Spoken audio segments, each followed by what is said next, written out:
Hi. I'm delighted to be here with this audience. It's a great, great crowd, and I want to talk to you a little bit about the next 10 years. But to talk about the next 10 years, we really have to understand what happened in the last 10 years. So what exactly happened? Where are blockchains? Where is cryptocurrency in this whole big scheme of things? Well, the word blockchain has become one of these words that requires no article. So I think the Germans in this audience will respond to this. In English, we don't say a blockchain, we don't say the blockchain, people just say blockchain. For example, two bankers in lower Manhattan walking side by side will turn to each other and say, what's your strategy for blockchain?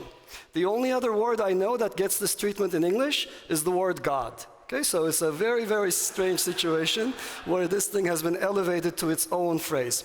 Every finance company is working on a blockchain solution, and there's been tons and tons of money that has been invested in this space. Not that I care much for measuring things by money, but that has happened. One of the interesting things that has happened is I found myself talking to darknet market operators at the same table with stolid old gentlemen from the Bank of England. So it's a very interesting interdisciplinary crowd, so to speak, that brings together people from many, many different diverse backgrounds.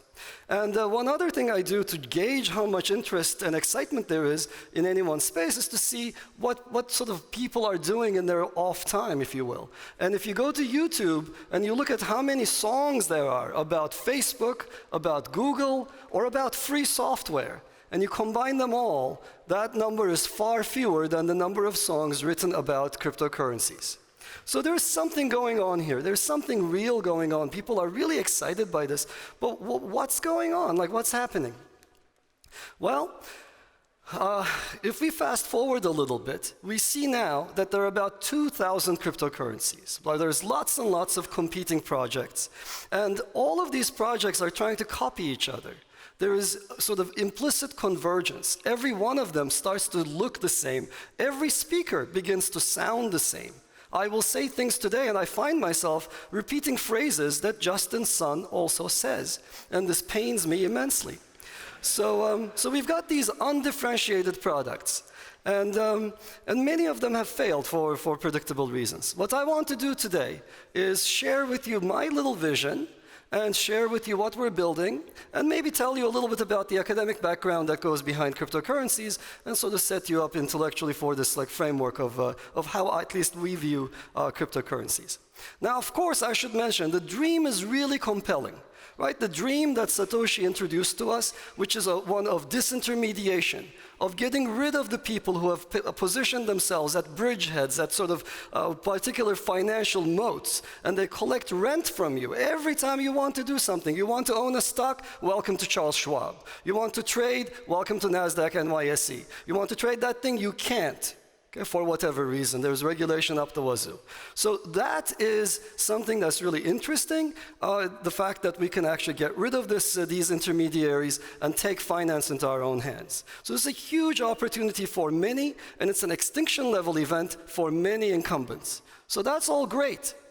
But it's my contention, and I think those of you who are here are probably here because you're dissatisfied with what you have in your hands.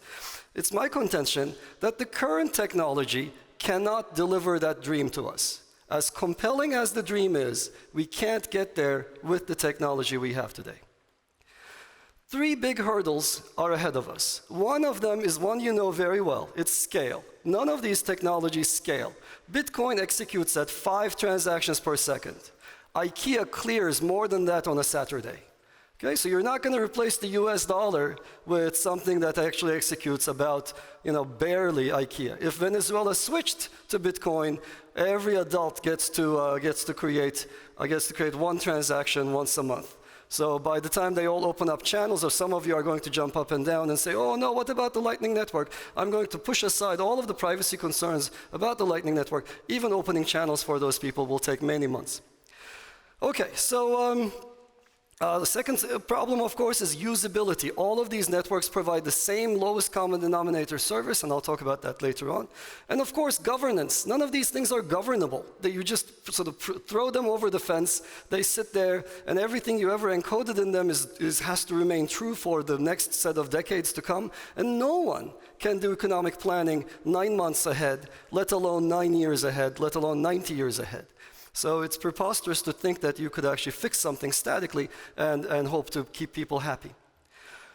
So let's see, I'm not going to spend too much time, but you all know that the existing systems that we have that are based on mining have a lot of problems. They have long confirmation times. You want security, you have to wait. How long? Well, for Bitcoin, it's 60 minutes. That's a long time. Okay?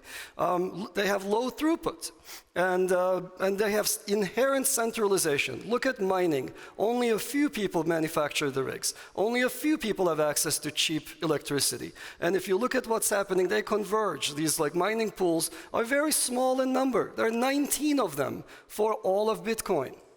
Okay? That's it. I know how to actually govern something with 19 people. I don't have to use any mining at all. There are many other protocols that will do the job. So it's crazy to be actually spending that much energy for something so centralized.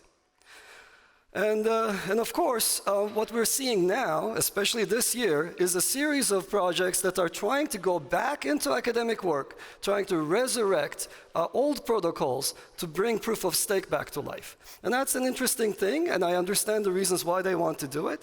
But all of the protocols they're trying to resurrect are both fragile and unable to scale themselves to more than a few hundred validators. So let me try to put everything in perspective. So here's sort of the last 45 years of distributed systems, my field. It's been around for only 45 years. And in that time frame, there were only two big consensus protocol families. My colleagues Leslie Lamport and Barbara Liskov started the entire academic line of work on consensus protocols. And there have been many protocols that have been devised within that framework. Satoshi came in 2009, he looked at these and he said, look, you academics, you've been doing something, but it's completely irrelevant to me. Because your assumption, your framework, assumes that everybody agrees who the validators are. And I can't do that, I want something open. And I want something more robust than something that requires all of us to agree on who the validators are. And so he came up with the Nakamoto Consensus Protocol.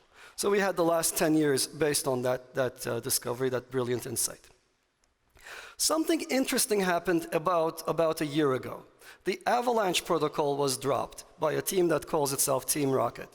And Avalanche combines the best of both worlds. It's robust like Nakamoto Consensus, but it's also efficient and high performance like classical consensus. It achieves very low latency. So the finality in Avalanche is about a second or so. It achieves very high throughput.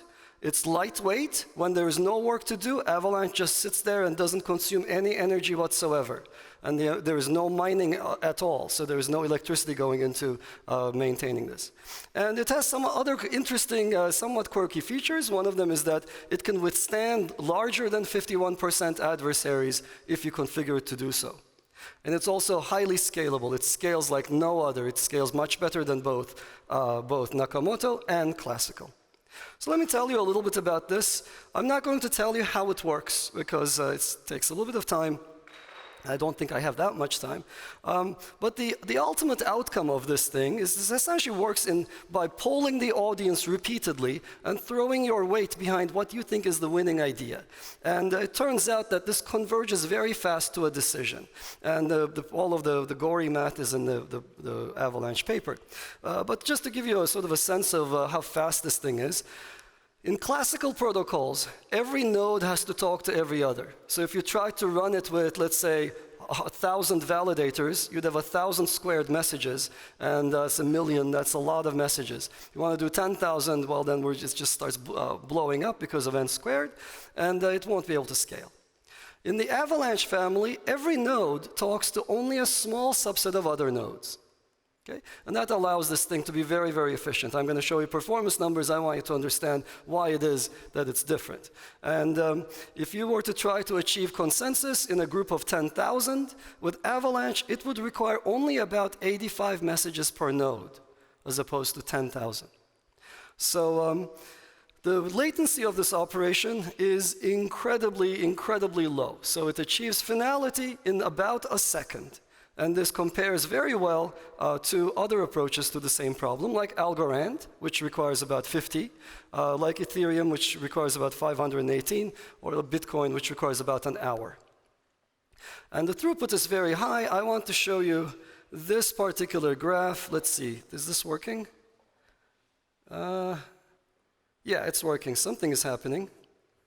Is it working? No, sorry. There we go. Let's see if all right, well, we're gonna see if this works. So this is a recorded session from our testnet, and I am not sure if this thing is working, and I know that if I press the green button, it's not.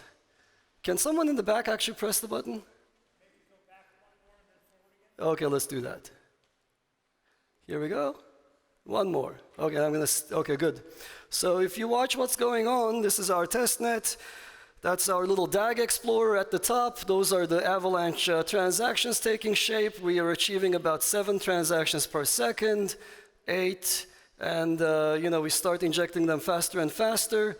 9. At some point, the front end will become unable to show the number of transactions per second. That's about 10, 11, 12. We're going up a little bit. And I think you can see the y-axis is also automatically adjusting. 15, yeah, okay, that's fast. That's like Ethereum fast. Now it's faster than that. Now it's 30. And now it's 36, it's going up there. I think at around 100, we're gonna cut it off and not show you the DAG because it's very hard to show. Yeah, but you can see the graph. Yep, 3,000, 4,000, 6,800 or so where it peaked. It should slow down a tiny bit to about 5,000 something. So this is a real thing, and people were always saying, oh, you can't compete with Visa. They do 5,000 transactions per second. You can't possibly do that outside of a data center, blah, blah, blah. 5,000 TPS is not a very high number. We just did it. This is a geographically distributed testbed. All right. Normally, there are lots of tricks, of course, to sort of lie with numbers. And one of the main tricks is, of course, you show a huge number, but in the background, you're trading off security for performance. Well, that's not what we do in Avalanche. We actually have much stronger immutability than Bitcoin itself. So, and in fact, we also have much stronger decentralization. As I mentioned, Bitcoin has 19 mining pools. Ethereum has 11. EOS, which a lot of people make fun of for its cabal formation and centralization, has 21 validators. These are tiny numbers, whereas Avalanche can scale from 10,000 to millions of nodes. The benchmark I just showed you on this previous slide had 2,000 nodes in it.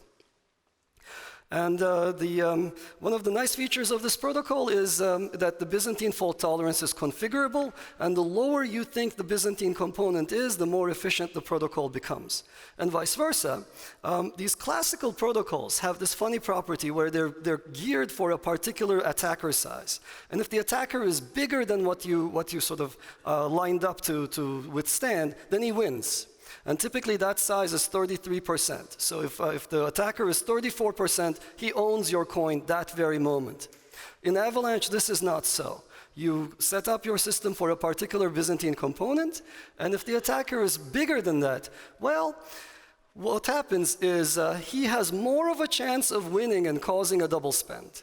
But it's by no means guaranteed.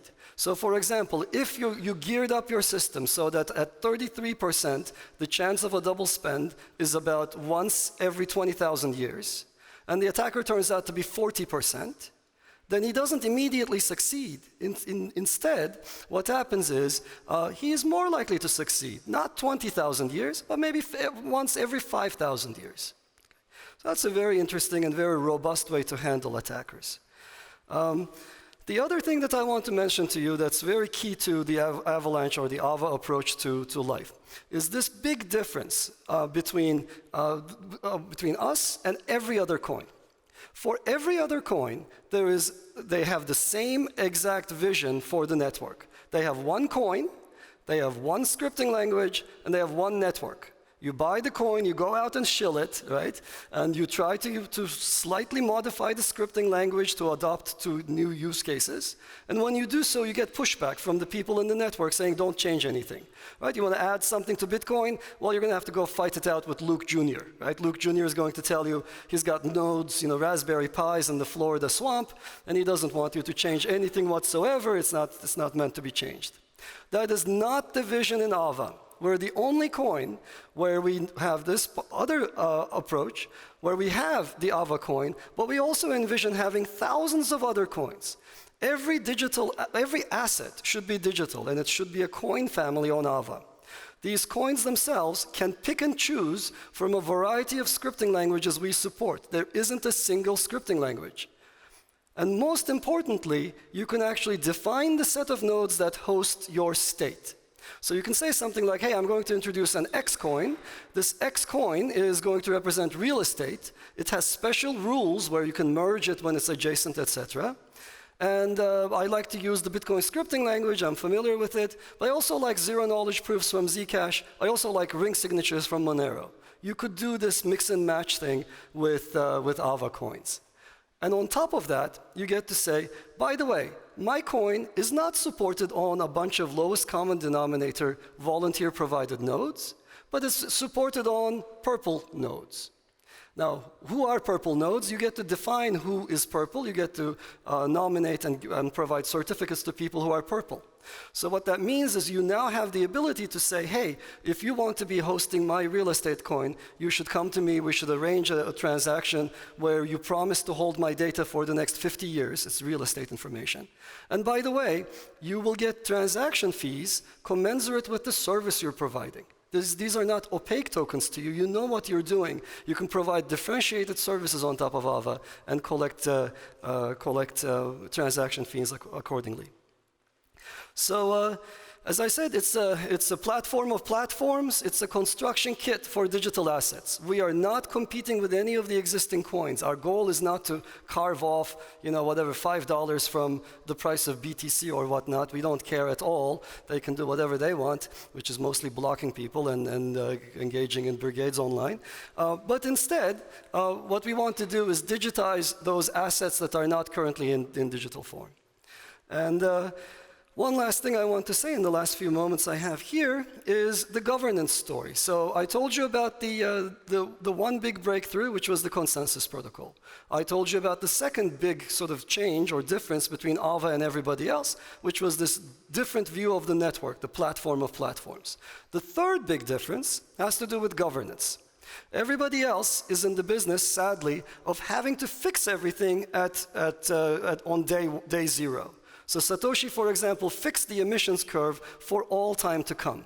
Zcash inherited it, Ethereum inherited it. Now that curve is okay. Sometimes it's great, it matches demand and the price is stable. Sometimes it mints less than there is the demand, and so the price goes up, and maybe that's okay. But other times, in fact for extended periods of time, it mints too much, and then the price crashes. And you can see this very well in Zcash and at times in Ethereum as well. They're minting far more than they should. So in Ava, the way the system works is, the way the protocol works is by polling the audience, okay? And so it's that exact same mechanism that we use for governance decisions as well. So for example, any user in Ava can go online and say, hey guys, I noticed, I'm just a random user, but I noticed that we're minting too much. Let's decrease the minting rate. Or vice versa, we don't have enough nodes, let's increase the minting rate.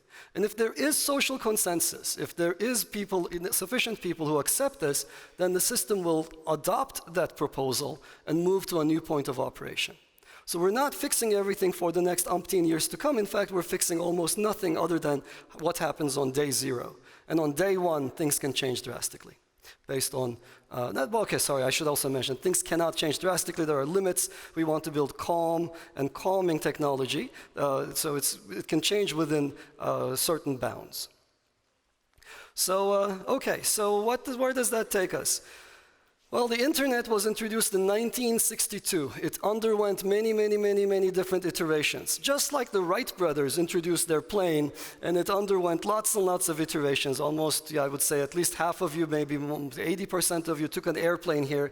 There is very little in common with that airplane and the Wright brothers' original flyer, okay? And crypto is no different. Yes, we have an amazing revolution to come ahead of us, and no, the existing technologies really cannot get us there, no matter what kind of lipstick you put on them. What we are trying to do with Ava is innovate at all levels, starting from the consensus protocol, also with the network model, and also with governance. And I haven't actually mentioned usability much, but we also have announcements to come on in terms of how this thing will be made usable for the masses. So I'm very excited about the financial revolution to come, and if you want to get involved in Ava, I'm going to just flash my contact information. Come and find me. I would love to work with people who are building exciting things on top. Thank you.